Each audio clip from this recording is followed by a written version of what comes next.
Good evening. Welcome back to the channel and another ultra cycling related video. If you're already subscribed, thanks for coming back. And if you're not, I'm Andy. I'm an ultra cyclist on the south of England. I make videos about ultra training, kit and adventures. So subscribe for more videos like this. Right now, it's 5 PM on a dreary mid-October day. Just finished work and actually yesterday just got back from a 2.5 week holiday. So feeling nice and fresh. Whilst I was away, I had plenty of time to think about my bikes and ponder my training for winter, because look around, 2 weeks is coming. So in this video, I'm going to talk about my training roughly for the winter coming, and also why I will not use a coach. Today's ride though, really nothing to write home about. Just easing back in with some zone 2 after being off the bike for a few weeks. It'd be silly to push particularly hard right now. So I'm going to take this time to ease back in, let my body relearn its place. It's had it pretty easy for 3 weeks, but it ends now. I do these training rides in the city at rush hour, so I think it makes sense. I'll hand over to Andy safely at home to explain why I won't be using a coach. Well, here I am, back in the UK after a few weeks of what I'd like to say was rest and recuperation, but truth be told, I don't rest very well. Just actually spent traveling around Southeast Asia, hiking a lot and doing a bit too much probably, but it was a few weeks off of the bike, so I rested my legs and my backside a bit. And that time away from the bike did give me time to think about my training. Also, if you did watch the videos whilst I was away, then thanks a lot. It was a bit of a change in the format, but I did get a few comments from people to say they liked it, so who knows. I do prefer to record on the bike while I'm out on long rides. I might do a bit more of this talking to the camera stuff, but I find it a bit awkward to be honest. Anyway, having a few weeks away from the bike gave me a good amount of time to think about my training and how I'm going to change things over the coming months. If you watched the video a little while ago after the transcontinental race, you probably know I didn't finish that race, but I did a video on 5 things that I plan to change to have a better chance of success next year. And one of the things that I mentioned was potentially looking into being coached over the winter to try to get the best out of my training possible. So to get it out of the way at the beginning, I'm not going to be using a coach over the winter. You clicked on this video because you are a coach, or you use a coach, or you believe in coach services. I'm not saying that they're a bad idea and that you shouldn't use a coach. I'm just saying for me this year, I won't be using one. I'll explain why, and it might inform how you go about choosing your best training plan over the winter. So to take it back a few months, if you weren't subscribed back then or you didn't see the transcontinental race video, then give it a watch, it's a good watch. But basically, I did not finish the race. It wasn't through my own lack of training. I did a lot of training, but it was more a case of poorly spent time. I've been doing this sort of riding for a few years, and I've tried different ways of training, and I think my approach this year was wrong. That said, the reason I didn't finish the transcontinental race was because of a mechanical issue with the bike causing a knee injury. On the rough cobbles in the very first parkour, my saddle dropped and I had a knee pain. I won't go into too much detail on what happened because I've told the story multiple times, but I talked about the potential of getting a coach to help me to potentially do more strength training or more adequate training for the kind of riding that I'm going to be doing. I do think the idea of having a coach is a really good idea, and I wouldn't discourage anyone from going down that road. But for me, there's a few reasons why I'm not going to be doing that this year. When I made the video, the 5 things that I was going to change to give myself a better chance next year, one of the things I mentioned was getting a coach. I had a few people comment on that video. All of my rides I put on Strava, a lot of you follow me on Strava, and I'm very consistent with my training. I train twice a week in the evenings, and on the weekends I do my endurance rides. I don't skip any, and I'm pretty consistent. The comments that I got from that video was, but you're very consistent with your training, why do you need a coach? So that's one reason most people think of getting a coach. I don't really need it for that reason. That wasn't why I was looking into it, but it did make me think, okay, well, I'm very motivated. I don't need someone to answer to. I answer to myself pretty well. That helped me tick that one off the list. So the main reason that I wanted to get a coach was to help me to work out what's the most appropriate training I need to be doing for the kind of riding I'm going to do next year. I did approach a couple of coaches. I spoke to one who, I won't name them, but you probably know who it is. It's very prominent in the ultra community as a racer and a coach. And that seemed like a really good option for me as a coach if I was going to go with one. Contacted them for a price. The price is reasonable, but it's still quite expensive. I don't think it's poor value, the money that people pay for coaching. But in my case, it's a really expensive sport. So I've got to really think about where my money goes. I don't have a job that pays me a ton of cash. YouTube doesn't pay very much either. So I'm building up savings to help me pay for race entries, parts, and I've really got to think about where that money goes. Potentially paying £100 a month or so for a coach is quite a big hit for me. And once again, it is good value, but I just don't have that spare cash. I spoke to a few people fairly recently because I had a couple of priorities over the winter. One, I want to get a different bike or a different type of bike to help with the different kind of riding I'm going to do next year.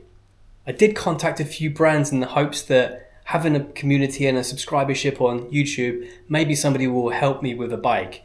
It hasn't happened, so that's going to be quite a big cost for me over the winter.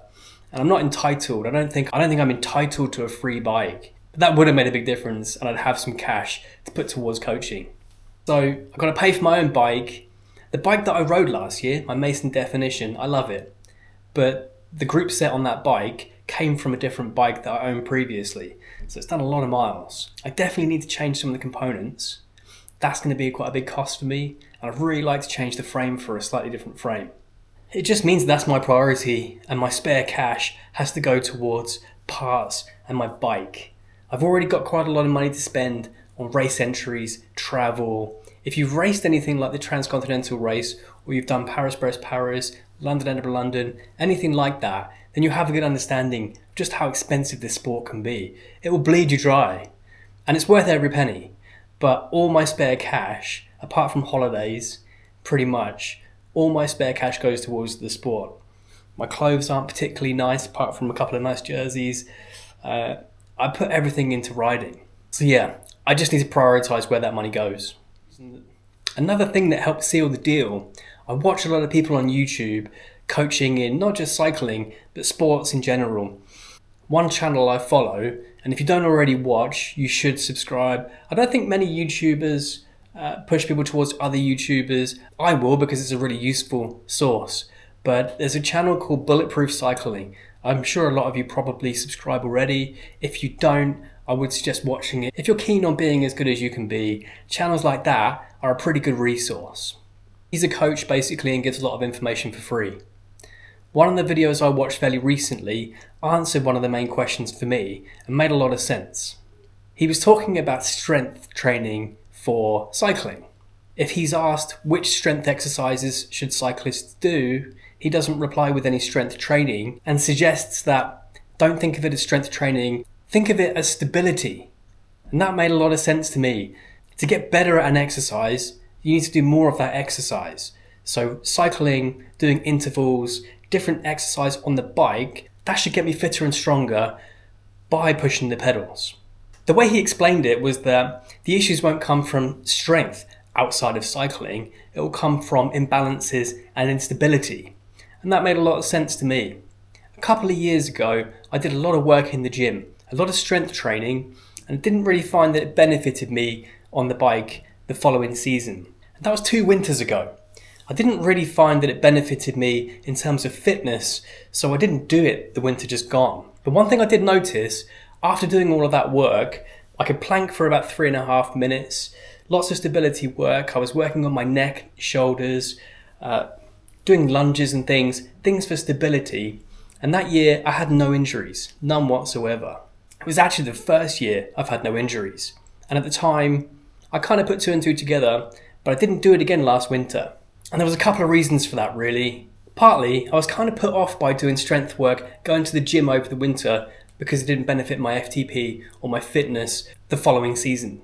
But because of that, I forgot about all of the benefits it gave me in terms of stability in my core, my neck, my legs, my glutes and everything.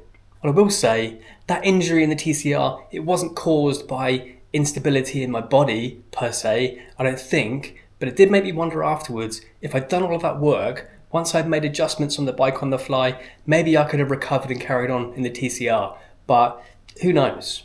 Anyway, I'm rambling a little bit. Those are the things that I mulled over while I was away on holiday in the sun, sat on the beach drinking coconuts and thinking about my bikes. I'm sure there'll be people watching this who will be shouting at their screens, "You idiot, you said you wanted a coach."